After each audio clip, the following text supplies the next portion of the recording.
അല്ലാഹുവിന്റെ റസൂൽ സ്വല്ലല്ലാഹു അലൈഹി വസല്ലം തങ്ങൾ പറയുന്നത് ആയിഷ ബീവി റളിയല്ലാഹു അൻഹ ഉദ്ധരിക്കുന്നുണ്ട്, ഇന്ന അഫ്ളല മാ അകല അർ-റജുലു മിൻ കസ്ബിഹി വഇന്ന വലദഹു മിൻ കസ്ബിഹി ഫകുലൂ മിൻ കസ്ബി ഔലാദികും. മക്കൾ നമ്മുടെ അധ്വാനമാണെന്നാണ് വിശുദ്ധ ദീനിന്റെ കാഴ്ചപ്പാട്. ഇന്ന അഫ്ളല മാ അകല അർ-റജുലു മിൻ കസ്ബിഹി, ഒരു മനുഷ്യൻ ഉപയോഗിക്കുന്നതും ഭക്ഷിക്കുന്നതിലും വെച്ച് ഏറ്റവും നല്ലത് അവനവന്റെ കൈകൊണ്ട് അധ്വാനിച്ചതാണ്. ഒരാളുടെ ഓഷാരം പറ്റാതെ, ഒരാളുടെ ഔദാര്യം പറ്റാതെ സ്വന്തമായി അധ്വാനിച്ചുണ്ടാക്കുന്നത് ഒരു മനുഷ്യന്റെ സമ്പാദ്യങ്ങളിൽ ഏറ്റവും നല്ലതാണ്. എങ്കിൽ വഇന്ന വലദഹു മിൻ കസ്ബിഹി, ഒരു മനുഷ്യന്റെ മകൻ, അവരുടെ മക്കൾ അവന്റെ അധ്വാനം തന്നെയാണ്. ഫകുലൂ മിൻ കസ്ബി ഔലാദികും, നിങ്ങളുടെ മക്കൾ സമ്പാദിച്ചതിൽ നിന്ന് നിങ്ങൾക്ക് ഭക്ഷിക്കുന്നതിന് വിരോധമില്ല എന്ന് റസൂലുള്ളാഹി സ്വല്ലല്ലാഹു അലൈഹി വസല്ലം തങ്ങൾ പഠിപ്പിക്കുന്ന ഹദീസ്. മരണശേഷം മക്കൾ ഉപകാരപ്പെടുന്നവരാകണം. ആ മക്കള് ഒരു പിതാവിന്റെ അധ്വാനം തന്നെ, ആ മക്കൾ ചെയ്യുന്ന നന്മ പിതാവിന്റെ ഉമ്മയുടെ ഖബറിലേക്ക് അല്ലാഹു നൽകിക്കൊണ്ടിരിക്കും.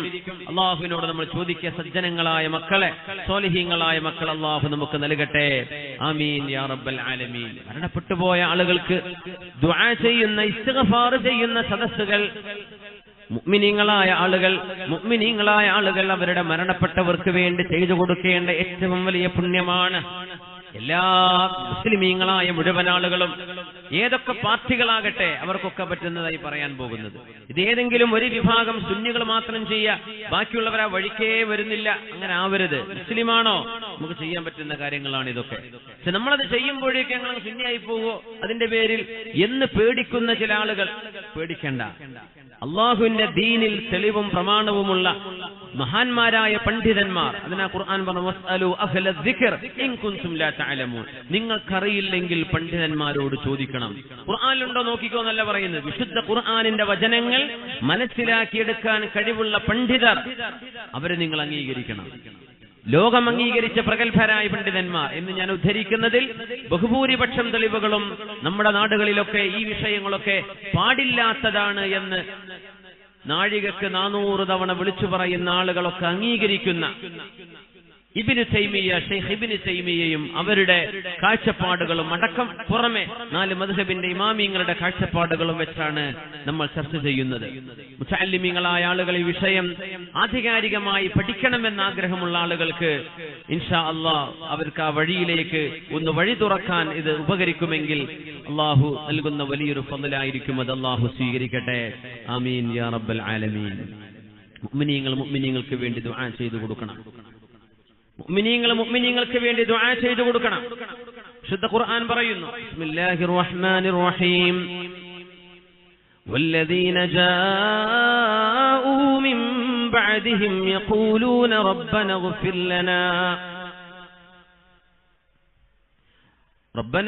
ലനാ വലിഇഖ്വാനിന الذين سبقونا بالإيمان ولا تجعل في قلوبنا غلا للذين آمنوا ربنا إنك رؤوف رحيم. പരിശുദ്ധ ഖുർആൻ സത്യവിശ്വാസികളെ കുറിച്ച് പറയാം. വല്ലദീന ജാഊ മിൻ ബഅദിഹിം, മുഹാജിറുകളെ കുറിച്ചും അൻസ്വാരികളെ കുറിച്ചും അല്ലാഹു വിവരിച്ചതിന് ശേഷം വല്ലദീന ജാഊ മിൻ ബഅദിഹിം, പിൻഗാമികളായി വരുന്നവർ, യഖൂലൂൻ, അവരിങ്ങനെ പറയുന്നവരാണ്. ഇങ്ങനെ പറയേണ്ടത്, റബ്ബന ഇഗ്ഫിർ ലനാ, അല്ലാഹുവേ ഞങ്ങൾക്ക് പുറത്തു തരണമേ, വലിഇഖ്വാനിനല്ലദീന സബഖൂനാ ബിൽ ഈമാൻ, ഞങ്ങൾക്ക് മുമ്പേ സത്യവിശ്വാസത്തിലായി കടന്നുപോയ സജ്ജനങ്ങളായ സത്യവിശ്വാസികൾക്കും നീ പുറത്തു കൊടുക്കണമേ. മുൻഗാമികൾക്ക് വേണ്ടി പ്രാർത്ഥിക്കേണ്ടവരാണ് പിൻഗാമികൾ. എന്നിട്ട് പറഞ്ഞു, വലാ തജ്അൽ ഫീ ഖുലൂബിനാ غلا للذين آمنوا ربنا إنك رؤوف رحيم. അവരിങ്ങനെ പറയണം, അല്ലാഹുവേ ഒരു സത്യവിശ്വാസിയോടും ഞങ്ങളുടെ ഹൃദയത്തിനുള്ളിൽ ഒരു വെറുപ്പോ ഏതെങ്കിലും വൈരാഗ്യമോ അസൂയയോ വരാതെ ഞങ്ങളുടെ ഹൃദയങ്ങൾ ശുദ്ധിയാക്കി തരയണമേ എന്നും ഞങ്ങളുടെ മുൻഗാമികൾക്ക് പുറത്തു കൊടുക്കണമേ എന്ന് പ്രാർത്ഥിക്കുന്ന പിൻഗാമികളും നല്ലവരാണ്. മുൻഗാമികൾക്ക് വേണ്ടി പിൻഗാമികൾ ചെയ്യേണ്ട ആദ്യത്തെ നന്മ അവർക്ക് വേണ്ടി ദുആ ചെയ്തു കൊടുക്കലാണ്. അത് എല്ലാവരും അംഗീകരിക്കുന്ന വിഷയമാണ്. പക്ഷേ അത് ചെയ്യുന്ന ആളുകൾ കുറവാണ്. അങ്ങനെ ആവരുത്. നമ്മുടെ മരണപ്പെട്ടവർക്ക് വേണ്ടി ദുആ ചെയ്തു കൊടുക്കുക. ഇത് സജ്ജനങ്ങളുടെ സ്വഭാവമാണ്. മഹാനായ അൽ ഇമാമുൽ ബാഖർ മുഹമ്മദ് ഇബ്നു അലി ഇബ്നുൽ ഹുസൈൻ ഇബ്നു അലി ഇബ്നു ഫാത്തിമ ബിൻത് റസൂലില്ലാഹ് സ്വല്ലല്ലാഹു അലൈഹി വസല്ലം, മഹാനായ ഇമാം ബാഖർ എന്നവരുടെ അരികത്ത് മുൻഗാമികളായ ആളുകളെ ചീത്ത പറയുന്ന ഒരു കൂട്ടം ആളുകൾ കടന്നു വന്നപ്പോ മഹാനായ മുഹമ്മദുൽ ബാഖർ എന്നവർ ചോദിച്ചു, അല്ല കൂട്ടരെ, വിശുദ്ധ ഖുർആൻ ഒരു വിഭാഗത്തെ കുറിച്ച് പറഞ്ഞു, ആയത്തോതി കൊടുത്തു, നിങ്ങൾ ഇതിൽപ്പെട്ടവരാണോ? അവർ പറഞ്ഞു അല്ല. വേറൊരു ആയത്തോതി കൊടുത്തു, നിങ്ങൾ ഇതിൽപ്പെട്ടവരാണോ? അതുമല്ല. പിന്നെ മഹാന്മാർ ഇത് രണ്ടുമല്ലെങ്കിൽ നിങ്ങൾ ഈ പറഞ്ഞ ഞാനിപ്പോ ഓതിയ ആയത്ത് ഇതിൽപ്പെട്ടവരുമല്ലല്ലോ എന്ന് പറഞ്ഞു. മുഹമ്മദ് ബാഖർ എന്നിവർ ചോദിച്ചു. ആ വന്ന ആളുകൾ സ്വഹാബികളെ താബിഈങ്ങളെ കുറ്റം പറയാണ്, അവര് മോശക്കാരാണെന്ന് പറയാണ്. മഹാനവറുകൾ ചോദിച്ചു, വിശുദ്ധ ഖുർആനിലെ സൂറത്തുൽ ഹശ്ർ അല്ലാഹു 8-ാമത്തെ ആയത്തിൽ പറയുന്ന ഒരു വിഭാഗമുണ്ട്, നിങ്ങൾ ഇതിൽപ്പെട്ടവരാണോ? അത് മുഹാജിറുകളെ കുറിച്ചാണ്. ബിസ്മില്ലാഹിർ റഹ്മാനിർ റഹീം. للفقراء المهاجرين الذين أخرجوا من ديارهم وأموالهم يبتغون فضلا من الله ورضوانا وينصرون الله ورسوله أولئك هم الصادقون. സ്വന്തം ഭവനങ്ങളിൽ നിന്നും സമ്പത്തിൽ നിന്നും ആട്ടിയോടിക്കപ്പെട്ട പാവങ്ങളായ മുഹാജിറുകൾ യബ്തഗൂന ഫളൻ മിനല്ലാഹി വറിദ്വാന, അവർ അല്ലാഹുവിന്റെ പുണ്യവും അല്ലാഹുവിൽ നിന്ന് പ്രതിഫലവും ആഗ്രഹിക്കുന്നവരാണ്. വയൻസുറൂന അല്ലാഹ വറസൂലഹു, അല്ലാഹുവിനെയും അവന്റെ റസൂലിനെയും സഹായിക്കുന്നവരാണ്. ഉലൈക ഹുമുസ് സ്വാദിഖൂൻ, അവർ സത്യസന്ധരാണ്. മുൻഗാമികളെ ചീത്ത പറയുന്ന നിങ്ങൾ ഇതിൽപ്പെട്ടവരാണോ? നിങ്ങൾ മുഹാജിറുകളാണോ? മുഹാജിറുകളെ സ്വഹാബികളല്ലേ ആവും പറയുന്ന സ്വഹാബികളല്ലല്ലോ. അവർ അല്ലല്ല, ഞങ്ങൾ മുഹാജിറുകളല്ല. മുഹമ്മദ് ബാഖർ എന്നവർ ചോദിച്ചു, അഹ്ലു ബൈത്തിൽപ്പെട്ട മഹാനാണ്, വലിയ ആലിമാൻ. മഹാൻ ചോദിച്ചു, ഞാൻ ഒരു ആയത്തും കൂടെ ഓതട്ടെ, നിങ്ങൾ അതിൽപ്പെട്ടതാണ്. ബിസ്മില്ലാഹിർ റഹ്മാനിർ റഹീം. والذين تبوأوا الدار والإيمان من قبلهم يحبون من هاجر إليهم ولا يجدون في صدورهم حاجة مما أوتوا ويؤثرون على أنفسهم ولو كان بهم خصاصة ومن يوق شح نفسه فأولئك هم المفلحون. പരിശുദ്ധമായ മദീനയിലേക്ക് മുഹാജിറുകൾ കടന്നു വരുന്നതിന്റെ മുമ്പേ മദീന നഗരം മുഹാജിറുകൾക്ക് വേണ്ടി ഒരുക്കി വെച്ചവർ, ഈമാനും വീടും ഒരുക്കി വെച്ചവരെ, ആവശ്യം കഴിഞ്ഞ് മിച്ചമുള്ളതല്ല, ആവശ്യമുള്ള സാധനം പോലും മുഹാജിറായ കൂട്ടുകാർക്ക് വേണ്ടി പകുത്തുകൊടുത്ത അൻസാരികൾ അവരെ വിജയിച്ചവരാണ്, അവര് സജ്ജനങ്ങളാണ് എന്ന് വിശുദ്ധ ഖുർആൻ പറഞ്ഞ ആയത്ത് മഹാനായ മുഹമ്മദുൽ ബാഖർ ചോദിച്ചു, അല്ല കൂട്ടരെ, നിങ്ങൾ ഈ കൂട്ടത്തിൽപ്പെട്ട അൻസാരികളാണോ? ഇല്ല, ഞങ്ങൾ അൻസാരികളൊന്നുമല്ല. അന്നേരം മഹാൻ പറഞ്ഞു, എന്നാൽ ഞാനൊന്ന് പറഞ്ഞോട്ടെ, അമാ വല്ലാഹി ഇന്നി ഉഷ്ഹിദു അന്നകും ലസ്തും മിൻ അഹ്ലി ഹാദിഹിൽ ആയ. എന്നാൽ അല്ലാഹു പിൻഗാമികളിലെ സജ്ജനങ്ങളെ കുറിച്ച് പറഞ്ഞത് അവർ മുൻഗാമികളെ ചീത്ത പറയേണ്ടവരല്ല, അവർ മുൻഗാമികൾക്ക് വേണ്ടി ദുആ ചെയ്തു കൊടുക്കേണ്ടവരാണ്. നിങ്ങൾ അതല്ലല്ലോ ചെയ്തത്, അതുകൊണ്ട് നിങ്ങൾ ഈ പറഞ്ഞ ആയത്തിൽ പെടുന്നവരുമല്ല. ഇതാണ് ആയത്ത്. വല്ലദീന ജാഊ മിൻ ബഅദിഹിം يقولون ربنا اغفر لنا ولإخواننا الذين سبقونا بالإيمان ولا تجعل في قلوبنا غلا للذين آمنوا ربنا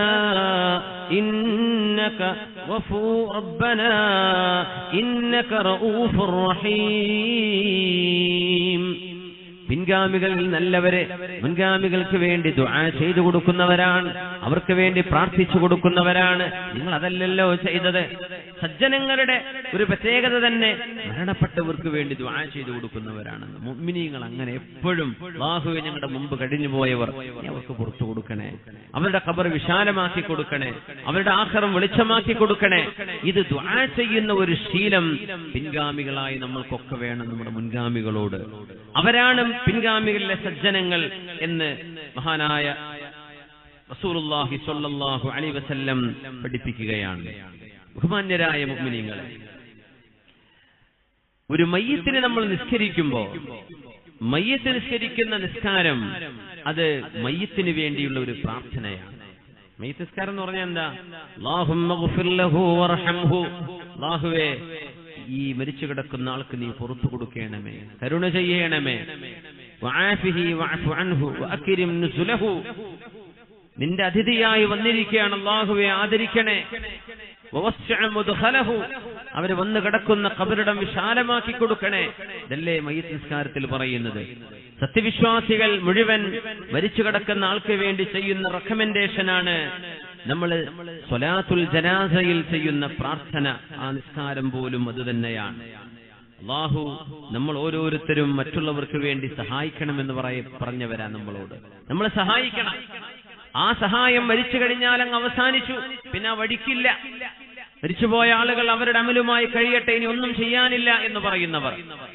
ഒരു മയ്യിത്ത് വീട്ടിൽ മരിച്ചു കഴിഞ്ഞാൽ ആ വീട്ടിൽ ആരെങ്കിലും മുസ്ഹഫ് എടുത്ത് ഖുർആൻ ഓതുകയാണെങ്കിൽ എന്റെ വീട്ടിൽ ഇതാരും ചെയ്യരുത് എന്ന് പറയത്തക്ക ധൈര്യം, അത്രത്തോളം വരുന്ന അജ്ഞതയും വിഡ്ഢിത്തവും ഇന്ന് നമ്മുടെ വീടുകളിൽ കയറിക്കൂടിയിട്ടുണ്ട് എന്ന സങ്കടം മറക്കാൻ കഴിയില്ല. അവിടെ ഇരിക്കുന്ന ആളുകൾ നിങ്ങൾ ഓതട്ടെ ഓതാതിരിക്കട്ടെ, ഇത് നിർബന്ധമാണെന്നല്ല പറയുന്നത്. സുന്നത്തായ പുണ്യമായ വിഷയം വേണമെങ്കിൽ ചെയ്താൽ മതി. നിനക്ക് വേണ്ടേ? ചെയ്യുന്നവർ ചെയ്യട്ടെ, അവരെ നീ ചെയ്യാൻ അനുവദിക്ക്. അതുപോലും ചെയ്യാതെ എന്റെ ഉമ്മാക്ക് നിങ്ങളാരും ഖുർആനോ ഒരു ഉസ്താദ് ദുആയെന്ന് വിചാരിക്കുക. അപ്പം പറയേ ഞാൻ ഈ പാർട്ടിപ്പെട്ട ആളല്ല, എന്റെ ഉമ്മാക്ക് നിങ്ങളാരും ദുആരക്കണ്ട, ഇവിടെ മയ്യിത്തെടുക്കുമ്പോൾ ദുആരക്കേ അത് വേണ്ട, ഖുർആനോ അതും വേണ്ട. ഇങ്ങനെ അള്ളാഹുവിന്റെ ദീനിന്റെ ഇബാദത്തിൽപ്പെട്ട വിഷയങ്ങൾ പോലും സാധാരണക്കാരായ മനുഷ്യന്മാർ അവരായി പറയുന്നത്. ഇവരൊക്കെ കണ്ണും ചിമ്മി ചില ആളുകളെ വിശ്വസിച്ചതിന്റെ പേരിൽ പിഴപ്പിക്കപ്പെട്ടു പോയവരാണ്. അല്ലാഹു തആല ഹിദായത്തിന്റെ വഴി തുറന്നു കൊടുക്കട്ടെ എന്ന് ദുആയിരക്കല്ലാതെ എന്ത് ചെയ്യാൻ പറ്റും? മരിച്ച മയ്യത്തിന് വേണ്ടി ദുആരക്കാൻ വിടൂല. തൽഖീൻ ചെയ്യുമ്പോഴേക്കും ബിദ്അത തസ്ബീത്ത് പറ്റും. തസ്ബീത്തിന്റെ അർത്ഥം എന്താ? തസ്ബീത്തിന്റെ മാനയിലാണ് തൽഖീനിനെ മഹാന്മാർ മനസ്സിലാക്കിയിട്ടുള്ളത്. തൽഖീൻ ബിദ്അത്താന്ന് പറയും, ആ ഹദീസ് ദഈഫാന്ന് പറയും. എത്ര ഹദീസ് നിനക്കറിയാം തൽഖീനിനെ കുറിച്ച്? മഹാനായ അല്ലാമ ഇബ്നുൽ ഖയ്യിം തങ്ങളെക്കാളും വലിയ ആളാണോ ഈ പറയുന്ന നിങ്ങൾ? മഹാനായ അല്ലാമ ഹുജ്ജത്തുൽ ഇസ്ലാം ഇമാം നബവി തങ്ങളെക്കാളും വലിയവരാണോ ഈ പറയുന്ന സാധാരണക്കാർ ബിദ്അത്താണെന്ന് പറയുന്നവർ? ദീനിൽ പുണ്യമായ വിഷയങ്ങളെ നിങ്ങൾ ബിദ്അത്ത് എന്ന് പറയരുത്. ബിദ്അത്തുകളുണ്ട് നാടുകളിൽ, തിന്മകളുണ്ട്. തിന്മകൾ തന്നെ ആര് ചെയ്താലും അതിനെ സംബന്ധിച്ചല്ല പറയുന്നത്. നന്മകളെ തിന്മകളാണെന്ന് പറയരുത്. ഒരുപാട് നന്മകളുണ്ട്. ആ നന്മകളെ നഷ്ടപ്പെടുത്തിയാൽ അതിന് ഉത്തരവാദി നിങ്ങളാണ്. എത്രയോ ആയിരക്കണക്കിന് ഉമ്മമാർ ഉപ്പമാർ അവരുടെ മക്കൾ ബിദ്അത്ത് ആശയങ്ങളിലേക്ക് പോയതിൽ പിന്നെ ആ ഉമ്മാക്കും അപ്പാക്കും കിട്ടേണ്ട എത്രയോ നന്മകൾ. ആ മരിച്ച മയ്യത്തിന്റെ വീടുകളിൽ കൂട്ടമായി നടത്തുന്ന തഹ്ലീല്, ദുആകള്, ഖത്മുൽ ഖുർആൻ, എന്റെ ഉമ്മാക്കും അപ്പാക്കും വേണ്ടെന്ന് ഷടിച്ച മക്കളെ നിങ്ങൾക്ക് അല്ലാഹു നൽകാൻ പോകുന്നത് അല്ലാഹുവിന്റെ നുസുൽ നിങ്ങളുടെ ഖബറിടങ്ങളിലേക്ക് വന്നു ചേരുമ്പോ ഇതിനൊക്കെ പകരമുള്ള നഷ്ടങ്ങൾ നിങ്ങൾ പേറേണ്ടി വരും. അതിൽ യാതൊരു സംശയവുമില്ല. ഒരുപാട് നന്മകൾ മുടക്കി കാണുന്നത് മുഴുവൻ തിന്മയാണെന്ന് പറഞ്ഞ് എല്ലാ നന്മകളും തിന്മയാണെന്ന് പറയാം. തിന്മകളെ തിന്മയായും നന്മയെ നന്മയായും മനസ്സിലാക്കേണ്ടതിനു പകരം ആരൊക്കെയോ ഏതെങ്കിലും രാജ്യങ്ങളിൽ നടിച്ചുവിടുന്ന പുസ്തകങ്ങൾ അങ്ങ് വായിച്ച് കേരളീയ മുസ്ലിമീങ്ങൾ, ശാഫിഈ മദ്ഹബ് അനുസരിച്ച് ജീവിക്കുന്ന കേരളത്തിലെ ബഹുഭൂരിപക്ഷം വരുന്ന മുസ്ലിമീങ്ങൾ, ആ മുസ്ലിമീങ്ങളുടെ ഇബാദത്തുകൾ തെറ്റാണെന്ന് പറഞ്ഞ് മിനിമം ഒരു വസ്വാസെങ്കിലും ഉണ്ടാക്കാൻ ഇവരെ കൊണ്ടാകുന്നത് വലിയ പൈശാചികമായ ഉപദ്രവമാണ് മുഅ്മിനെ. അല്ലാഹു കാത്ത് രക്ഷിക്കട്ടെ. റസൂലുള്ളാഹി സ്വല്ലല്ലാഹു അലൈഹി വസല്ലം തങ്ങൾ പറയുന്നുണ്ട്, സത്യവിശ്വാസികൾ വിശ്വാസികൾ മരണപ്പെട്ടു പോയ ആളുകൾക്ക് ചെയ്യുന്ന നന്മകളിൽ വലുത് അവർക്ക് വേണ്ടി ചെയ്യുന്ന ജനാസ നിസ്കാരം തന്നെ. അതവർക്ക് ചെയ്യുന്ന റെക്കമെൻഡേഷനാണ്. മാ മിൻ മയ്യിത്തിൻ യമൂതു മിനൽ മുസ്ലിമീൻ ഫയുസല്ലി അലൈഹി ഉമ്മത്തുൻ മിനൽ മുസ്ലിമീന യബ്ലുഗൂന മിഅ കുല്ലുഹും യശ്ഫഊന ലഹു ഇല്ലാ ശഫഅഹുമുല്ലാഹു ഫീഹി. ഒരു മനുഷ്യൻ മരിക്കുകയും ആ മനുഷ്യന് മയ്യിത്ത് നിസ്കരിക്കാൻ 100 ആളുകൾ ഉണ്ടാവുകയും ചെയ്താൽ ആ മരിച്ച മയ്യിത്തിന് വേണ്ടി നിസ്കാരത്തിൽ അവർ ചെയ്യുന്ന ശഫാഅത്ത് കൊണ്ട് അല്ലാഹു മരിച്ച മയ്യിത്തിന് റഹ്മത്ത് ചെയ്യുമെന്ന് റസൂലുള്ളാഹി സ്വല്ലല്ലാഹു അലൈഹി വസല്ലം സ്വഹീഹ് മുസ്ലിമിലെ ഹദീസ്. നബി തങ്ങൾ 100 എന്ന് മാത്രമല്ല, അതിൽ വ്യത്യാസങ്ങളുണ്ടായി. ഇമാം മുസ്ലിം എന്നവർ ഉദ്ധരിക്കുന്ന സ്വഹീഹിൽ വന്ന ഹദീസുണ്ട്. ഇമാം അഹ്മദ് എന്നവർ മുസ്നദിലും, അബൂ ദാവൂദ്, ഇബ്നു മാജഹ് അവരുടെ സുനനുകളിലും, ഇമാം ബൈഹഖി സുനനുൽ കുബ്രയിലും മഹാനായ അബ്ദുല്ലാഹി ഇബ്നു അബ്ബാസ് റളിയല്ലാഹു അൻഹുവിന്റെ മൗലയായ ഖുറൈബ് റളിയല്ലാഹു അൻഹു, ഇബ്നു അബ്ബാസ് എന്നവര് ത്വായിഫിൽ അന്ത്യവിശ്രമം കൊള്ളുന്ന ഹബീബിന്റെ സ്വഹാബിയാണ്. 3 ദിവസം മുമ്പ് മഹാനവറുകളെ സിയാറത്ത് ചെയ്യാൻ എനിക്ക് അവസരമുണ്ടായി. മഹാനായ ഇബ്നു അബ്ബാസ് റളിയല്ലാഹു അൻഹു, മസ്ജിദ് ഇബ്നു അബ്ബാസ് എന്ന് പറയുന്ന വലിയൊരു മസ്ജിദ് ഉണ്ട് ത്വായിഫിന്റെ നഗരത്തിന്റെ ഹൃദയഭാഗം. അല്ലാഹുവിന്റെ ഹബീബിന്റെ സ്വഹാബിയും സയ്യിദുമാണ്, അഹ്ലു ബൈത്തിൽപ്പെട്ട സ്വഹാബിയാണ്. അവരുടെ ഒരു മൗലയുണ്ട്, ഖാദിമ് ഖുറൈബ് റളിയല്ലാഹു അൻഹു. ഇബ്നു അബ്ബാസ് റളിയല്ലാഹു അൻഹുവിന്റെ ഒരു മകൻ മരിച്ചപ്പോ മഹാനായ ഇബ്നു അബ്ബാസ് റളിയല്ലാഹു അൻഹു ഖുറൈബ് തങ്ങളോട് ചോദിച്ചു, ഖുറൈബേ, എന്റെ മോനെ നിസ്കരിക്കാൻ എത്ര പേര് വന്നിട്ടുണ്ട്? പറഞ്ഞു, 40 ആളുകളുണ്ട് ഇബ്നു അബ്ബാസ് എന്നവരെ. 40ഓ? ഇച്ചിരി ഏറെയും കാണും. അത് പറഞ്ഞപ്പോ മയ്യിത്ത് നിസ്കാരത്തിന് 40 ആളുകളോ അതിൽ അല്പം ഏറെയോ നിസ്കരിച്ചു എന്ന് പറഞ്ഞപ്പോ ഇബ്നു അബ്ബാസ് റളിയല്ലാഹു അൻഹു പറഞ്ഞു അത്രേ, അഖ്രിജു വലദി ഇലാ ലഹ്ദിഹി വഖബ്രി, എന്റെ മോനെ അവന്റെ ഖബറിലേക്ക് ഇറക്കി വെച്ചോളൂ. അല്ലാഹുവിന്റെ റസൂല് പറയുന്നത് ഞാൻ എന്റെ ചെവി കൊണ്ട് കേട്ടിട്ടുണ്ട്. മാ മിൻ മയ്യിത്തിൻ യമൂതു ഫയുസല്ലി അലൈഹി 40 മിനൽ മുസ്ലിമീൻ ലാ യുശ്രികൂന ബില്ലാഹി ശൈഅൻ ഇല്ലാ ശഫഅഹുമുല്ലാഹു ഫീഹി.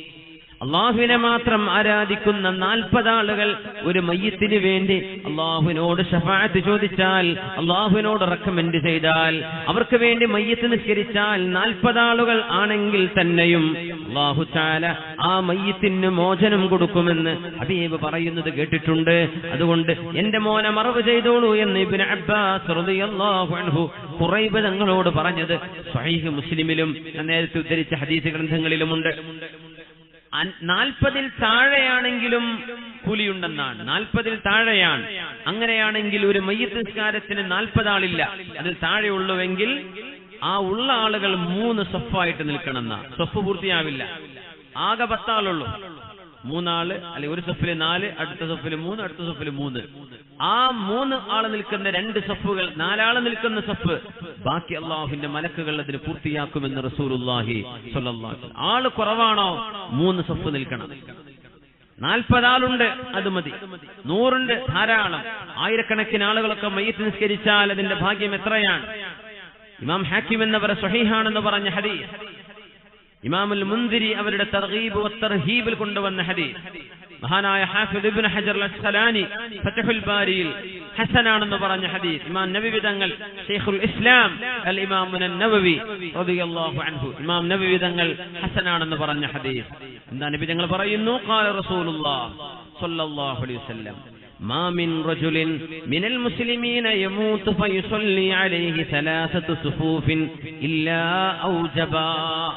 ഒരു മുസ്ലിമായ മനുഷ്യന് 3 സഫിൽ ആളുകൾ നിന്ന് മയ്യിത്ത് നിസ്കരിച്ചാൽ അവന് നിർബന്ധമായി, അതായത് സ്വർഗം നിർബന്ധമായി എന്ന് മഹാനായ റസൂലുള്ളാഹി സ്വല്ലല്ലാഹു അലൈഹി വസല്ലം ഈ ഹദീസ് റിപ്പോർട്ട് ചെയ്ത സ്വഹാബി മാലിക് ഇബ്നു ഹുബൈറ റളിയല്ലാഹു അൻഹു ഏതെങ്കിലും ഒരു ജനാസയെ അനുഗമിക്കുമ്പോൾ, ഒരു ജനാസയെ നിസ്കാരത്തിന് വന്നാൽ 40-ൽ ആളുകൾ കുറവാണെങ്കിൽ അവരെ 3 സഫായി നിർത്താറുണ്ടായിരുന്നു എന്ന് മഹാന്മാരായ ഹദീസ് പണ്ഡിതന്മാർ. അതുകൊണ്ട് നബി സല്ലല്ലാഹു അലൈഹി വസല്ലം ഹബീബായ നബി തങ്ങൾ സല്ല അലാ ജനാസത്തിൻ വമഅഹു സബ്അതു നഫരിൻ 7 ആളുകൾ മാത്രം ജനാസ നിസ്കരിക്കാൻ വന്ന ഒരു നിസ്കാരത്തിന് ഹബീബ് വന്നിട്ടുണ്ട്. ഹബീബായ നബി തങ്ങൾ ആ 7 പേരെ 3 സഫിൽ നിർത്തുകയാണ് ഉണ്ടായത്. ഫജസ്സഅഹും സലാസത സുഫൂഫിൻ, ഒരു സഫിൽ 3 ആള്, വേറെ അടുത്ത സഫിൽ 2, അടുത്ത സഫിൽ 2, അങ്ങനെ 7 പേരെ 3 സഫായി ഹബീബായ നബി നിസ്കരിപ്പിച്ചിട്ടുമുണ്ട്. ഈ ഹദീസ് മഹാനായ ഇമാം തബറാനി മുഅ്ജമുൽ കബീറിൽ കൊണ്ടുവന്നിട്ടുണ്ട്. ഈ പറയുന്നത് നമ്മൾ ഇനി പറയാൻ പോകുന്ന വിഷയങ്ങളുടെ ആമുഖമാണ്. മുസ്ലിമീങ്ങളായ ആളുകൾ, മരണപ്പെട്ടു പോയ ആളുകൾക്ക് വേണ്ടി ചെയ്യുന്ന ശഫാഅത്ത്, അല്ലാഹുവിനോട് ചെയ്യുന്ന പ്രാർത്ഥനകളും സൽക്കർമ്മങ്ങളും അല്ലാഹു സ്വീകരിക്കുന്നു എന്ന് പഠിപ്പിക്കാൻ അല്ലാഹുവിന്റെ ഹബീബിന്റെ ഹദീസുകൾ ഉദ്ധരിച്ചതാണ്. നമ്മുടെ ജനാസ നമ്മൾ മരിക്കുമ്പോൾ അല്ലാഹു സ്വാലിഹീങ്ങളായ ആളുകളുടെ ശഫാഅത്ത് കൊണ്ട് അല്ലാഹു നമ്മൾ അനുഗ്രഹിക്കട്ടെ. അവരുടെ നിസ്കാരം കൊണ്ടും ദുആ കൊണ്ടും അല്ലാഹു നമ്മെ രക്ഷപ്പെടുത്തട്ടെ. ആമീൻ യാ റബ്ബൽ ആലമീൻ. ജനാസയെ അനുഗമിക്കുന്നത് ഏറ്റവും പുണ്യമാണ്. ജനാസയെ അനുഗമിക്കുന്നവരുടെ കൂലി അല്ലാഹുവിന്റെ ഹബീബ് സല്ലല്ലാഹു അലൈഹി വസല്ലം തങ്ങൾ വളരെ മനോഹരമായി പറഞ്ഞിട്ടുണ്ട്. കാന റസൂലുള്ളാഹി സല്ലല്ലാഹു അലൈഹി വസല്ലം ഇദാ ദഫനൽ മയ്യിത്ത്, ഒരു മയ്യിത്തിനെ നബി തങ്ങൾ മറവ് ചെയ്താൽ വഖഫ അലാ ശഫീരിൽ ഖബർ, ആ ഖബറിന്റെ വക്കിൽ, ആ ഖബറിന്റെ തല്ലത്ത് അല്ലാഹുവിന്റെ ഹബീബ് നിൽക്കും സല്ലല്ലാഹു അലൈഹി വസല്ലം. വഖാൽ, എന്നിട്ട് പറയും, ഇസ്തഗ്ഫിറുല്ലാഹ ലിഅഖീകും, നിങ്ങളുടെ കൂട്ടുകാരന് അല്ലാഹുവിനോട് പൊറുക്കല്ല ചോദിക്കണേ. വസ്അലൂ ലഹു തസ്ബീത് ഫഇന്നഹുൽ ആന യുസ്അലൂ, അവനെ തസ്ബീത്തിനെ ചോദിക്കണേ. അവൻ ചോദിക്കപ്പെടാൻ പോവുകയാണ്. മാലാഖമാർ അവനോട് ചോദിക്കാൻ പോകുന്നു. ആ ചോദ്യങ്ങൾക്ക് മറുപടി കൊടുക്കാൻ, ഒരു ഉറപ്പ് കിട്ടാൻ നിങ്ങൾ അവർക്ക് തസ്ബീത്തിനെ ചോദിക്കണേ എന്ന് റസൂലുള്ളാഹി സ്വല്ലല്ലാഹു അലൈഹി വസല്ലം. തസ്ബീത്ത് ചോദിക്കുന്നത് മരണപ്പെട്ടവർക്ക് വേണ്ടിയുള്ള ഒരു ദുആയാണ്. തൽഖീനും തസ്ബീത്തിന്റെയും മഅന ഒന്ന് തന്നെയല്ലേ? തൽഖീനിനെ സംബന്ധിച്ച് വന്ന ഒരു ഹദീസിന്റെ ഒരു ദുഅഫ് മാത്രം പറഞ്ഞിട്ട് അത് ബിദ്അത്താണെന്ന് പറയുന്നത് എത്ര തെറ്റാണെന്ന് വഴി നമുക്ക് ചർച്ച ചെയ്യാനുണ്ട്. റസൂലുള്ളാഹി സ്വല്ലല്ലാഹു അലൈഹി വസല്ലം തങ്ങൾ ഖബർസ്ഥാനിലേക്ക് വരുന്നവരോട് പഠിപ്പിച്ച ഒരു ദുആയുണ്ട്. അസ്സലാമു അലൈക്കും അഹ്ലദ്ദിയാരി മിനൽ മുഅ്മിനീന വൽ മുസ്ലിമീൻ, മുസ്ലിമീങ്ങളുടെ വീട്, വിശ്വാസിനികളുടെ ഭവനമേ, അല്ലാഹുവിന്റെ സഹായം നിങ്ങൾക്കുണ്ടാവട്ടെ. അങ്ങനെയാണ് ദുആ ഇരക്കേണ്ടത്.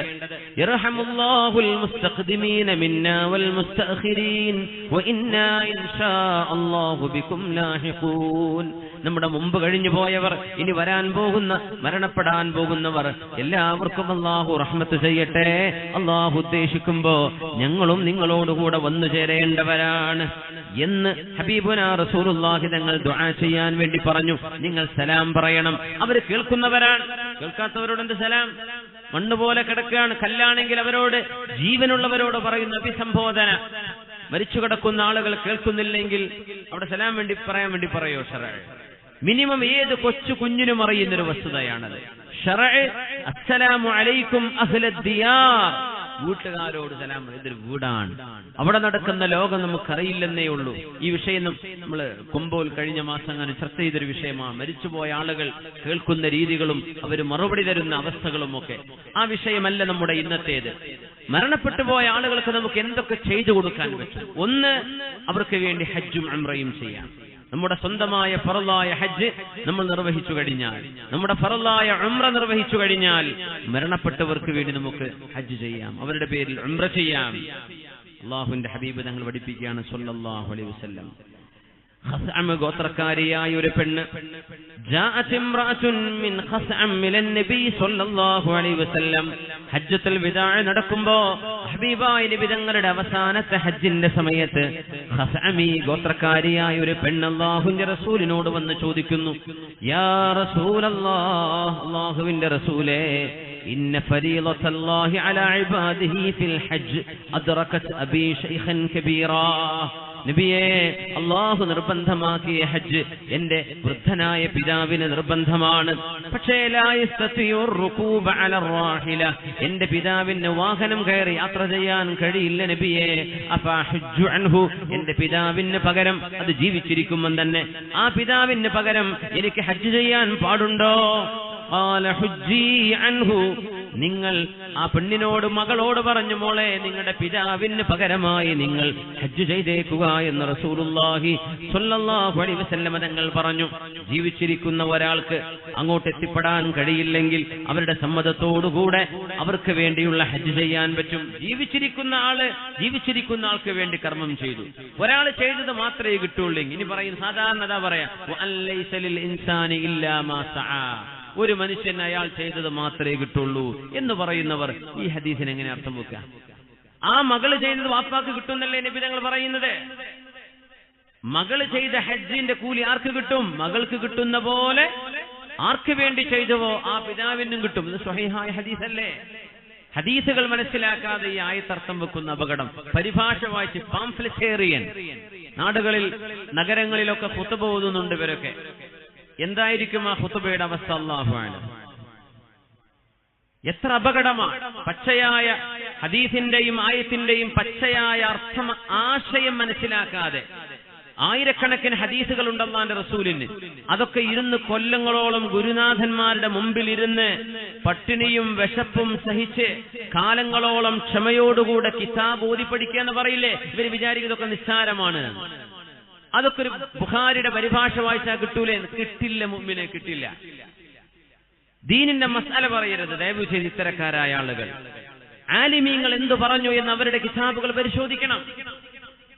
വഅലൈസ ലിൽ ഇൻസാനി ഇല്ല, എന്ത് വിഷയം പറഞ്ഞാലും മരണപ്പെട്ടവർക്ക് വേണ്ടി ഒരു നന്മ ചെയ്താൽ കൊടുക്കാൻ പറ്റും. അവനവൻ ചെയ്തതല്ലാതെ കിട്ടൂലല്ലോ. അപ്പൊ അല്ലാഹുവിന്റെ റസൂൽ പറയുന്നതോ ഈ ഹദീസ് നിങ്ങൾ കണ്ടോ? ഇമാം ബൈഹഖി റഹ്മത്തുള്ളാഹി അലൈഹി അവരുടെ സുനനിൽ കൊണ്ടുവന്നത്, ഇമാം അബൂ ദാവൂദ് ത്വയാലിസി അവരുടെ മുസ്നദിൽ, ഇമാം ദാരിമി അവരുടെ സുനനിൽ, ഇമാം മുസ്നദിൽ അഹ്മദ് എന്നവരുടെ മുസ്നദിൽ, അത് മാത്രമല്ല സ്വഹീഹൈൻ ഇമാം ബുഖാരി മുസ്ലിമും അടക്കം കൊണ്ടുവന്ന ഹദീസാണിത്. അല്ലാഹുവിന്റെ ഹബീബിന്റെ മുമ്പിൽ മറ്റൊരാൾ വരുന്നു.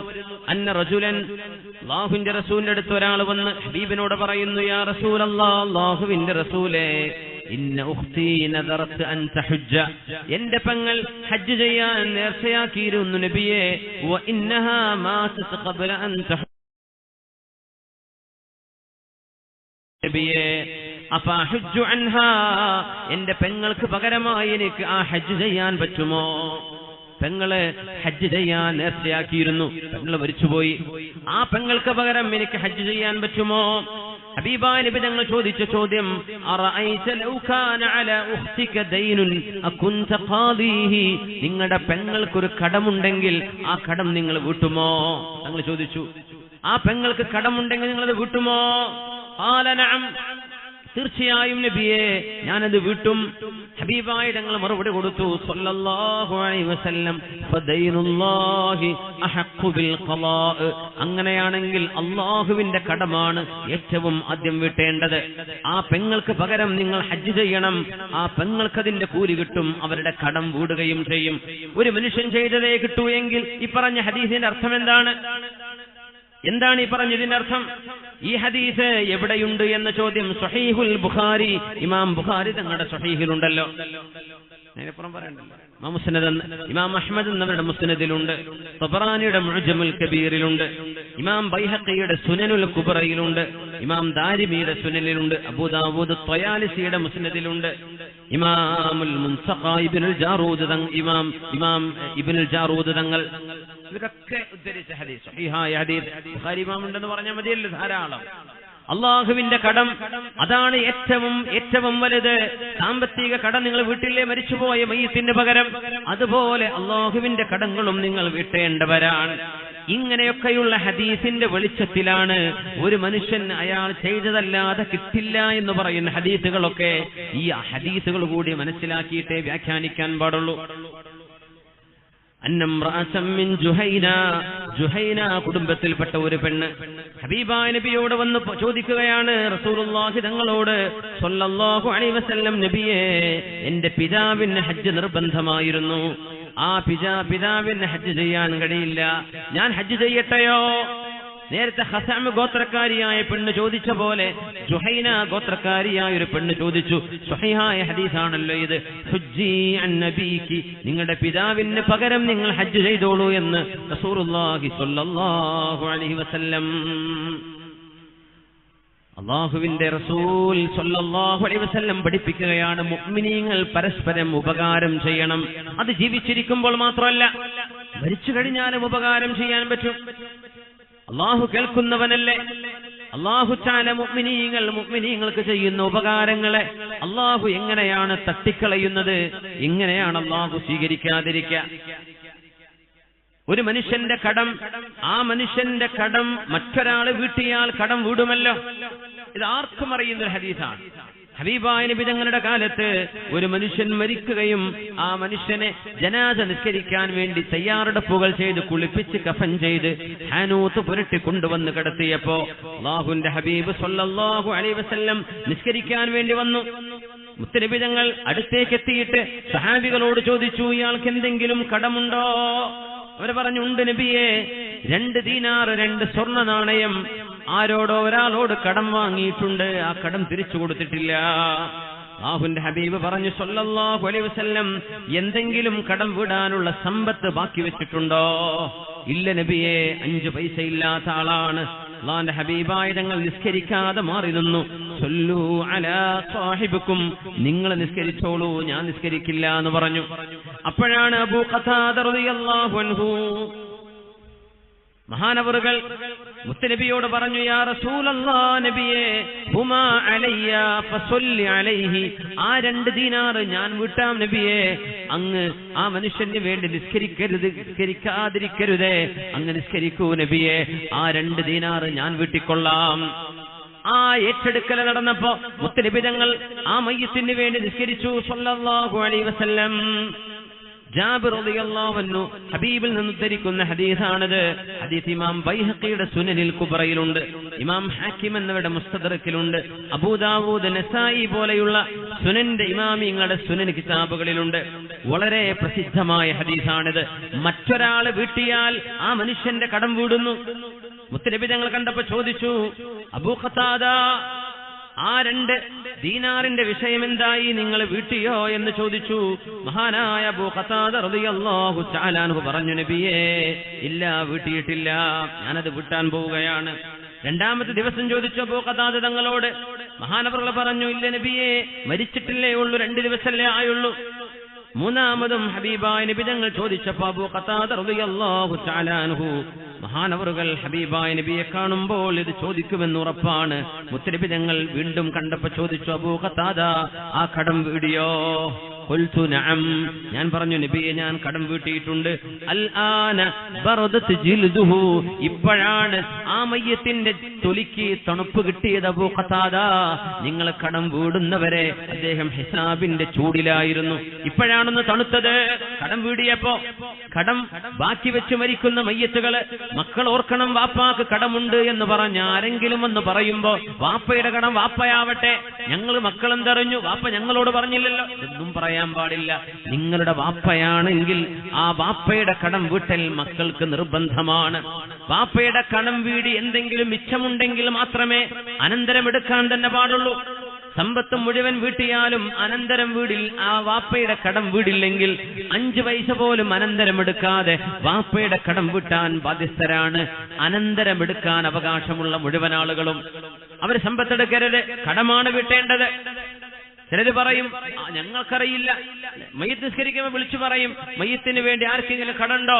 മൂത്ത ജ്യേഷ്ഠനെ പോയി കാണണം, മൂത്ത മോനെ പോയി കാണണം, ഇന്ന അനുജനെ പോയി കാണണം, ഇളാപ്പയെ കാണണം. നിസ്കാരം കഴിഞ്ഞെന്നാൽ അത് നമുക്കറിയില്ല. അങ്ങനെയാണോ പറയേണ്ടത്? ഒരു മയ്യത്തിന്റെ ഉത്തരവാദപ്പെട്ട ആളുകള് ആ മയ്യത്തിന്റെ കടം വീട്ടിയില്ലെങ്കിൽ ആ മയ്യത്ത് അദാബിലാണ്. മുത്തുനബി തങ്ങൾ അബൂ ഖതാദ തങ്ങളോട് 2ാമത്തെ ദിവസം ചോദിച്ചു വീണ്ടും, അബൂ ഖതാദ കടം വീട്ടിയോ? വീട്ടി നബിയെ. അൽ ആന ബറദത് ജിൽദുഹു, ഇപ്പോഴാണ് അദ്ദേഹത്തിന്റെ തൊലിക്കൊരു തണുപ്പ് കിട്ടിയത് കടം വീടിയപ്പോ. കാന ഫീ ഹറാറത്തിൽ ഹിസാബ്, അർത്ഥമതാണ്, ഹിസാബിന്റെ വിചാരണയുടെ ചൂടിലായിരുന്നു. ഈ ഹദീസ് നൽകുന്ന ആശയം എന്താണ്? എന്താണ് ഇതിന്റെ ആശയം? നമ്മൾ ചെയ്തത് മാത്രമേ കിട്ടൂ എങ്കിൽ ആ മനുഷ്യന് പകരം അബൂ ഖതാദ റളിയല്ലാഹു അൻഹു അയാളുടെ കുടുംബക്കാരനല്ല, പെങ്ങളെ കെട്ടിയ അളിയനല്ല, എളാപ്പയുടെ മൂത്താപ്പയുടെ മക്കൾ, ഒരു ബന്ധവും കുടുംബ ബന്ധമായിട്ടില്ല, വിവാഹ ബന്ധവുമായിട്ടില്ല. മരിച്ച മയ്യത്ത് ആ മയ്യത്തുമായി ഒരു കുടുംബ ബന്ധവുമില്ലാത്ത ഈമാനിന്റെ ബന്ധമുണ്ടായതിന്റെ പേരിൽ, ഈമാനികമായ ബന്ധം ഒരു മുഅ്മിനായ മനുഷ്യന് കിട്ടേണ്ട ഏറ്റവും വലിയ ബന്ധമാണല്ലോ, അതിന്റെ പേരിൽ ചെയ്ത കടം വീട്ടിയത് ആ മനുഷ്യന് ഉപകാരപ്പെട്ടു എങ്കിൽ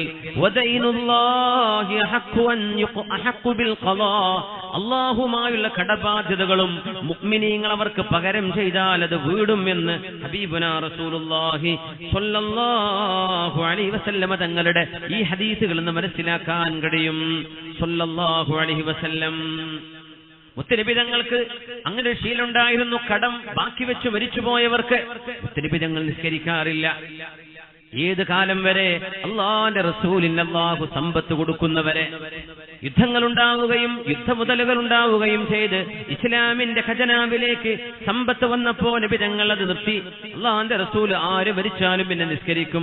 അവരുടെ കടം ഹബീബ് വീട്ടുകയാണ് ഉണ്ടായിരുന്നത്. അത് റസൂലുള്ളാഹിന്റെ ഒരു കരുണയാണ്. ഹബീബായ റസൂലുള്ളാഹി സ്വല്ലല്ലാഹു അലൈഹി വസല്ലം സാധാരണ ചോദിക്കും, ഹൽ അലൈഹി ദൈനുൻ, കടമുണ്ടോ? കടം വീടിയില്ലെങ്കിൽ നബി നിസ്കരിക്കൂല. അങ്ങനെ അല്ലാഹുവിന്റെ ഹബീബിന് അല്ലാഹു സമ്പത്തിന്റെ വഴികൾ അല്ലാഹു തുറന്നു കൊടുത്തപ്പോ ഹബീബായ തങ്ങൾ പറഞ്ഞു, അന ഔലാ ബികുല്ലി മുഅ്മിൻ, എല്ലാ മുഅ്മിനിനോടും ഞാൻ ഏറ്റവും ബന്ധപ്പെട്ടവനാണ്. മൻ തറക മാലൻ ഫലിവറസതിഹി, ആരെങ്കിലും സമ്പത്ത് ബാക്കി വെച്ചാൽ അത് അവരുടെ അനന്തരാവകാശികൾ എടുത്തോട്ടെ. വമൻ തറക ദൈനൻ വളയാഅൻ ഫഇലയ്യ വഅലയ്യ, ആരെങ്കിലും കടം ബാക്കി വെച്ചാൽ, ആർക്കെങ്കിലും നഷ്ടമുണ്ടായിട്ടുണ്ടെങ്കിൽ അത് ഞാനാണ്, എന്റേതാണ്, ഞാൻ വീട്ടിക്കൊള്ളാം എന്ന് നബി തങ്ങൾ പിന്നീട് പറഞ്ഞിട്ടുണ്ട് സ്വല്ലല്ലാഹു അലൈഹി വസല്ലം. പക്ഷെ ആദ്യകാലങ്ങൾ തങ്ങൾ അങ്ങനെ പറഞ്ഞില്ല. കടമുണ്ടെങ്കിൽ അത് വീടാൻ നബി തങ്ങൾ കാത്തിരിക്കും, എന്നിട്ടേ നിസ്കരിക്കും മയ്യത്തിന്. പിന്നെ നബി തങ്ങൾക്ക് അല്ലാഹു സമ്പത്ത് കൊടുത്ത തങ്ങൾ പറഞ്ഞു, ഏതൊരു മുഅ്മിനോടും ഞാൻ ബന്ധപ്പെട്ടിരിക്കുന്നു. ആര് മരിച്ചാലും സമ്പത്തുണ്ടോ മക്കളെടുത്തോട്ടെ, സമ്പത്തില്ലേ കടമുണ്ടോ, കടം ഞാൻ ഏറ്റെടുത്തു എന്ന് ഉമ്മത്തിന് വേണ്ടി ഏറ്റെടുത്ത റഹ്മത്തുൽ ലിൽ ആലമീനാണ് റസൂലുള്ളാഹി സ്വല്ലല്ലാഹു അലൈഹി വസല്ലം. ഈ ഹദീസ് ഇമാം ബുഖാരിയും മുസ്ലിമും കൊണ്ടുവന്നിട്ടുണ്ട്. റസൂലുള്ളാഹി സ്വല്ലല്ലാഹു അലൈഹി വസല്ലം ഹബീബായ നബി തങ്ങൾ അല്ലാഹുവിന്റെ പരിശുദ്ധമായ സന്ദേശം ഉമ്മത്തിന് അറിയിക്കുന്ന ഹബീബിൻ അല്ലാഹുവിന്റെ മെസ്സഞ്ചറാണ്, അല്ലാഹുവിന്റെ റസൂലാണിത്. അല്ലാഹുവിന്റെ ആകാശലോകങ്ങൾക്കപ്പുറത്തെ അല്ലാഹുവിന്റെ മലഉൽ അലായുടെ വിവരങ്ങൾ ഹദീസിലൂടെയും വിശുദ്ധ വചനങ്ങളിലൂടെയും നമുക്ക് എത്തിച്ചു തന്നത് സ്വല്ലല്ലാഹു അലൈഹി വസല്ലം അല്ലാഹുവിന്റെ റസൂലാണ്. ആ ഹബീബായ നബി എന്താണ് ബാധ്യതകളെ കുറിച്ച് പറഞ്ഞത്? സ്വല്ലല്ലാഹു അലൈഹി വസല്ലം, കടം വലിയൊരു ബാധ്യത തന്നെയാണ്. കടം വീട്ടേണ്ടത് അനന്തരാവകാശികൾ അതിന് തയ്യാറല്ലെങ്കിൽ മുഅ്മിനീങ്ങളായ സജ്ജനങ്ങൾ ആ മയ്യത്തിന് പകരം അത് വീട്ടിയിരിക്കണം. തങ്ങൾ പറയുമായിരുന്നു, ഒരു മനുഷ്യൻ വന്ന് ചോദിച്ചു നബിയോട്, നബിയേ, എന്റെ സമ്പത്ത് കൊണ്ടും ശരീരം കൊണ്ടും ഞാൻ അല്ലാഹുവിന് വേണ്ടി ത്യാഗം ചെയ്യുകയും മരണപ്പെടുകയും ചെയ്ത് ഞാൻ മരണപ്പെട്ടു പോയാൽ അല്ലാഹുവിന്റെ റസൂലേ, എനിക്ക് സ്വർഗമുണ്ടോ? റസൂലുള്ളാഹി സ്വല്ലല്ലാഹു അലൈഹി വസല്ലം പറഞ്ഞു, ഉണ്ട്. രണ്ടാമത് ചോദിച്ചു, നബിയേ, ഞാൻ അല്ലാഹുവിന്റെ പ്രീതി കാംക്ഷിച്ചുകൊണ്ട് മരിച്ചാൽ എനിക്ക് സ്വർഗമുണ്ടോ? ഉണ്ടെന്ന് പറഞ്ഞു. മൂന്നാമത് തവണയും ചോദിച്ചപ്പോ അല്ലാഹുവിന്റെ റസൂല് പറഞ്ഞു, സ്വർഗമുണ്ട്, പക്ഷേ ഇല്ലാ ഇദാ കാന അലൈക ദൈനുൻ ലൈസ ഇൻദക വഫാഉഹു, കടം വീടാൻ വകുപ്പില്ലാതെ ബാക്കി വെച്ച കടമായിട്ട് നിന്നാൽ അത് വീടാനുള്ള സമ്പത്ത് നിങ്ങൾ ബാക്കി വെച്ചില്ലെങ്കിൽ നിങ്ങൾക്ക് സ്വർഗപ്രവേശമില്ല. ഷഹീദായ മനുഷ്യന് പോലും സ്വർഗത്തിൽ കടക്കണമെങ്കിൽ കടം വീടണം എന്ന് പറഞ്ഞിട്ടുണ്ട് റസൂലുള്ളാഹി സ്വല്ലല്ലാഹു അലൈഹി വസല്ലം. കടം മനുഷ്യരുമായുള്ള ബന്ധം, ഹക്കടപാടുകൾ അല്ലാഹു തആല വിട്ടുതരില്ല, മനുഷ്യര് പുറത്തു കൊടുക്കുന്നവരെ. എന്നാൽ അല്ലാഹും മനുഷ്യരും തമ്മിലുള്ള നിസ്കാരം, നോമ്പ്, സക്കാത്ത്, ഹജ്ജ്, ഉംറ പോലെയുള്ള വിഷയങ്ങള് അല്ലാഹു തആല വേണമെങ്കിൽ മാപ്പ് ചെയ്തു കൊടുക്കാം. അല്ലാഹു ഗഫൂറാണ്, റഹീമാണ്. കടം മനുഷ്യരുമായുള്ളത് അത് അവര് വീട്ടിയേ പറ്റി. ഇതാണ് ശറഇന്റെ നിയമം. അല്ലാഹുവിന്റെ റസൂൽ അങ്ങനെയാണ് പഠിപ്പിച്ചത് സ്വല്ലല്ലാഹു അലൈഹി വസല്ലം. ഹബീബനാ റസൂലുള്ളാഹി തങ്ങൾ മരിച്ച മയ്യത്തിന് പുണ്യകർമ്മങ്ങൾ ചെയ്യാൻ പറഞ്ഞു. അതിലാദ്യമായി നമ്മൾ പറഞ്ഞത് ഇസ്തിഗ്ഫാർ ചെയ്യുക, ദുആ ചെയ്യുക. രണ്ടാമത്തേത് അവർക്ക് വേണ്ടി ഹജ്ജ് ചെയ്യാം, ഉംറ ചെയ്യാം, അവർക്ക് വേണ്ടി സൽക്കർമ്മങ്ങളൊക്കെ ചെയ്യാം. ആ കൂട്ടത്തിൽ സ്വതക്ക ചെയ്യുന്നത് ഏറ്റവും പുണ്യമാണ്. മരിച്ചവർക്ക് വേണ്ടി സ്വതക്ക നമ്മുടെ വാദുകളിൽ, പ്രഭാഷണങ്ങളിൽ റൂസ് പരിപാടികളിൽ ഒക്കെ അല്ലാഹുവേ മരിച്ചുപോയ മാതാപിതാക്കൾക്ക് അവരുടെ പേരിൽ സ്വതക്ക ചെയ്യുന്നു, അവർക്ക് ഗുണം കിട്ടാൻ, അവർക്ക് പ്രതിഫലം കിട്ടാൻ, അവർക്ക് വേണ്ടി ഹദിയ ചെയ്യുന്നു. ആ ഒരു നന്മ ഹബീബായ നബി തങ്ങൾ പ്രോത്സാഹിപ്പിച്ചതാണ്. എവിടെന്ന് ലഭിച്ചു അത്? ഒരാൾ അല്ലാഹുവിന്റെ റസൂലിന്റെ അരികത്തേക്ക് വന്നിട്ട് പറഞ്ഞു, യാ റസൂലല്ലാഹ്, അല്ലാഹുവിന്റെ റസൂലേ, ഇന്ന ഉമ്മി ഇഫ്തലതത് നഫ്സഹാ, എന്റെ ഉമ്മ പെട്ടെന്ന് മരിച്ചുപോയി നബിയേ. ഒരു അസുഖമില്ലായിരുന്നു, ഒരു കുഴപ്പവുമില്ലായിരുന്നു, പെട്ടെന്ന് മരിച്ചുപോയി നബിയേ. വഅദുന്നുഹാ ലൗ തകല്ലമത് ലഔസത്, എനിക്ക് തോന്നുന്നു നബിയേ, എന്റെ ഉമ്മ ഒരു അസുഖമായി കിടക്കുന്ന കിടപ്പ് ഒരു ദിവസമെങ്ങാനും കടന്നിരുന്നെങ്കിൽ എന്റെ ഉമ്മ വസിയത്ത് ചെയ്യുമായിരുന്നു. മക്കളെ, ഉമ്മാന്റെ സ്വത്ത്, ഉമ്മായുടെ മാല, ഉമ്മയുടെ കാതില, ഉമ്മായുടെ പാദസരം, ഉമ്മയുടെ ആഭരണം പള്ളിക്ക് കൊടുക്കണം, ദീനിന് കൊടുക്കണം, ഇങ്ങനെ എന്തെങ്കിലും എന്റെ ഉമ്മ വസിയത്ത് ചെയ്യുമെന്ന് എനിക്ക് ഉറപ്പുണ്ട് നബിയേ. പക്ഷേ അതിന് സാധിക്കാതെ എന്റെ ഉമ്മ പെട്ടെന്ന് മരണപ്പെട്ടു പോയി നബിയേ. അല്ലാഹുവിന്റെ റസൂൽ തങ്ങളോട് അവരെ ചോദിക്കുകയാണ്, അയംഫഉഹാ ഇൻ തസദ്ദഖതു അൻഹാ, എന്റെ ഉമ്മാക്ക് വേണ്ടി സ്വതക്ക ചെയ്താൽ എന്റെ ഉമ്മാക്കത് ലഭിക്കുമോ? എന്റെ ഉമ്മ മരിച്ചുപോയി, ഉമ്മ ചെയ്യാൻ സാധ്യതയുള്ളൊരു നന്മയാണത്, പക്ഷെ ഉമ്മാക്ക് ചെയ്യാൻ പറ്റിയില്ല, ഞാനത് ചെയ്താൽ എന്റെ ഉമ്മാക്ക് ഉപകാരപ്പെടുമോ എന്ന് ഹബീബായ നബി തങ്ങളോട് ചോദിച്ചപ്പോ റസൂലുള്ളാഹി തങ്ങൾ പറഞ്ഞു, ഖാല നഅം, നഅം, തീർച്ചയായും തീർച്ചയായും നിങ്ങളുടെ ഉമ്മാക്കത് കിട്ടുമെന്ന് റസൂലുള്ളാഹി സ്വല്ലല്ലാഹു അലൈഹി വസല്ലം. ഈ ഹദീസ് 6 സ്വഹീഹിന്റെ കിതാബിലുമുണ്ട്, 6 ഗ്രന്ഥങ്ങളിൽ.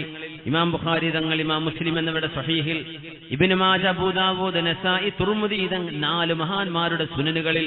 ഇനി ഇതിനപ്പുറം എന്ത് വേണം? മരിച്ചവർക്ക് വേണ്ടിയുള്ള സ്വതക്കകള് ഇത് ചെയ്യുന്നവർ ചെയ്യുന്നു എന്നല്ലാണ്ട് ഈ ബിദ്അത്ത് കുഫർ എന്ന് പറയുന്ന ആളുകൾ ആരെങ്കിലും അവരുടെ ഉമ്മാക്ക് വാപ്പാക്ക് വേണ്ടി സ്വതക്ക ചെയ്യാറുണ്ടോ? അല്ലാഹു അല ചെയ്യാറുണ്ടായിരിക്കാം. പക്ഷേ വലിയൊരു വിഭാഗം തെറ്റിദ്ധാരണയിലാണ്. എല്ലാം ബിദ്അത്താന്ന് പറഞ്ഞ കൂട്ടത്തിൽ ഒരുപാട് നന്മകൾ സാധാരണക്കാർ തെറ്റാണെന്ന് ധരിച്ചു വെച്ചു പോയിട്ടുണ്ട്. അവരങ്ങനെ പറഞ്ഞിട്ടുണ്ടായിരിക്കാമെന്നില്ല, പക്ഷേ അങ്ങനെ ഒരു ധാരണ വന്നു പോയിട്ടുണ്ടോ എന്ന് ഞാൻ പേടിക്കുകയാണ്.